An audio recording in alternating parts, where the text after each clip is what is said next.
David Lennon. David Lennon is an award-winning columnist and author who has been a staff writer at Newsday since 1991.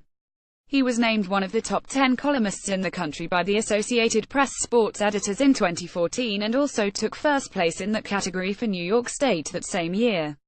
Lennon began covering baseball for Newsday as the Yankees beat writer in 1995, the season the Bombers snapped a 14-year playoff drought by becoming the American League's first wildcard team. 2 World Series rings later, Lennon left the Yankees beat after the 1998 season, bounced between the Bronx and Shea for the next 3 years, then took over on the Mets for the demise of Bobby Valentine in 2002. He became Newsday's national baseball writer in 2012. Lennon also is a Hall of Fame voter, a former chairman of the New York chapter of the Baseball Writers Association of America and co-author of the Great New York Sports Debate show More Houston. The Yankees, some through misty eyes, described their feelings in the aftermath of Saturday night's Game 7 loss as a numbing cocktail of frustration and disappointment, chased with a stark realization that yes, this remarkable, unexpected season now was officially over. Latest columns left unsaid was the shock of it all, to arrive in Houston 1 win away from the World Series and ultimately leave empty-handed despite 2 chances, the second of 40 loss to the Astros that transformed Minute Maid Park into a raucous, filled, steam whistle-blowing coronation party for the American League Shoms. How could the Yankees have seen this coming? We certainly didn't, not after proclaiming the Astros kaput in the Bronx, where they lost 3 games and copped to being intimidated during their stay.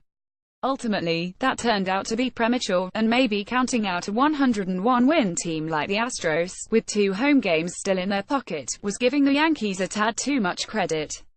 But that was an easy trap to fall into this October, just because Joe Girardi had convinced the baseball world that this team was indeed the Yankees again, capable of winning a championship a year or 2 ahead of even the rosiest projections.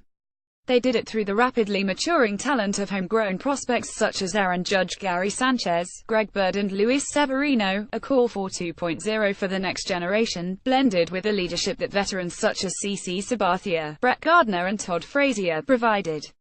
Yankees Astros shut out the Yankees in ALCS Game 7. The Yankees were talented, determined and uncharacteristically unbuttoned, a young team on the rise with a bright future ahead. We just got a bit ahead of ourselves thinking bigger things for this October, and the Astros supplied the bucket of ice water this weekend by flipping over the Yankees' 32 ALCS lead to claim the trip to LA to meet the Dodgers in the World Series. We had a great season, Brian Cashman said, standing in a quiet corner of the visitors' clubhouse.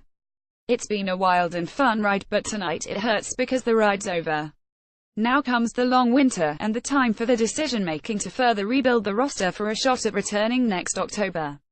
Cashman is expected to be back as general manager, but the future of Joe Girardi, another free agent, remains unsettled.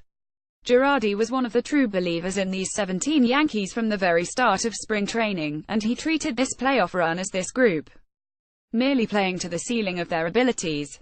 Throughout this postseason march, Girardi refused to shed much light on his own plans.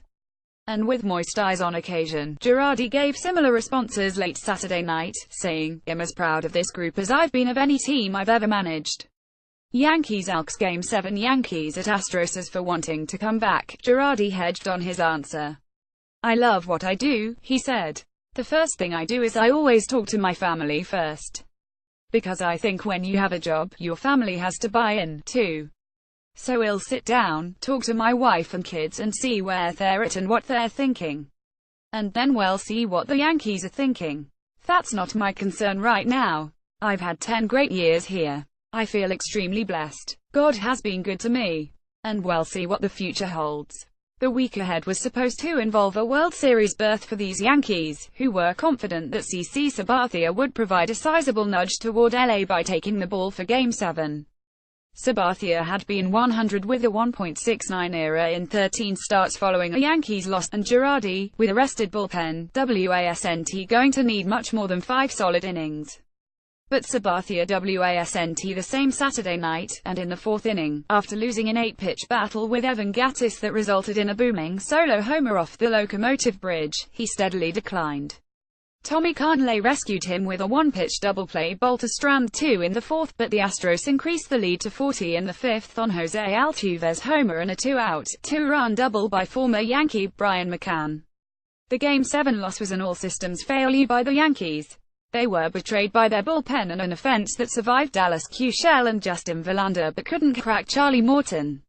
Judge gave us a highlight catch and Greg Bird a crushing, ill-fated dash to the plate, but both were footnotes to the abrupt crash of the Yankees' unanticipated dream season, now over.